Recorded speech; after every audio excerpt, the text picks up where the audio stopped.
పేరులో కూడా ఒక అర్థం ఉంటుంది. యువరాజ్, యువరాజ్ అంటే ఏమి? యువరాజు, రాజు తర్వాత రాజు, యువరాజు, రాజు తర్వాత రాజు, యువరాజు అంటాం. ప్రతి పదానికి ఒక అర్థం ఉంటుంది. ఇక్కడ చూడండి, వర్ణమాల. మాల అంటే ఏమి? మాల అంటే మామూలుగా. వెరీ గుడ్, క్లాప్, గట్టిగా క్లాప్ కొట్టండి, గట్టిగా. మాల అంటే ఏమి? దండ. మనము పూలన్నీ కూడా, పూలు తీసుకొస్తాం, బంతి పూలు కానీ, చామంతి పూలు కానీ, మల్లె పూలు కానీ అన్నీ తెచ్చి ఏం చేస్తాం? మాల చేస్తాం. అంటే ఒక పువ్వు ఇట్లా చేసి అన్ని పూలను కూడా జత కట్టి ఒక మాల చేస్తాం, దండ చేస్తాం. అది పువ్వుల యొక్క సముదాయం. అలాగే మనం కూడా ఏం చేస్తాం అంటే వర్ణ అంటే, వర్ణము అంటే ఏమి? అక్షరము. అక్షరాలను ఏం చేస్తున్నాం? ఇక్కడ మాలగా మారుస్తున్నాం. వర్ణమాల అంటే అక్షరముల మాల. పూలన్నీ కూడా మనం ఎంత పూల దండ చేస్తామో, ఒక దారానికి వచ్చి పూలన్నీ కూడా దండ చేస్తే ఒక పూలమాల అవుతాం.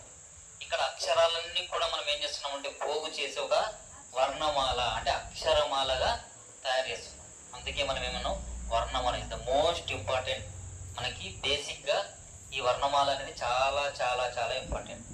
ఇది మీరు గుర్తుపెట్టుకున్నారంటే ఇంటర్మీడియట్ వరకు కూడా మీకు దీంట్లో వస్తూనే ఉంటాయి. ఏ భాష చదువుకున్న వారు ఎవరైనా కానీ దీంట్లో అక్షరాలు. మరి మన ఆంధ్ర భాషకు అక్షరాలు ఎన్ని? వెరీ గుడ్, ఎన్ని? 56. 56 అక్షరాలు ఉన్నాయి మొత్తం. మన ఆంధ్ర భాషకు 56 అక్షరాలు ఉన్నాయి. అయితే ఇది ఆంధ్ర భాషకు వర్ణమాల. మరి మన తెలుగు భాషకు, చాలా మంది తెలుగు భాష అంటే ఏమిటి, మరి ఆంధ్ర భాష ఏమిటి అని కన్ఫ్యూజ్ అవుతారు. 36 అంటే మరి తెలుగు భాష అంటే ఏమిటి, ఆంధ్ర భాష అంటే ఏమిటి? ఎవరైనా చెప్పగలరా? అదేంటి సార్, ఆంధ్రం అంటే ఏమి, తెలుగు అంటే ఏమి? ఒక పాత్ర ఉంటుంది, ఒక ప్లేటు చాలా మురికిగా తయారై ఉంటుంది. ఆ పాత్ర కడుగుండు, మలినమై ఉండు. ఆ పాత్ర మలినమై ఉండు, కడుగుండు అంటాం.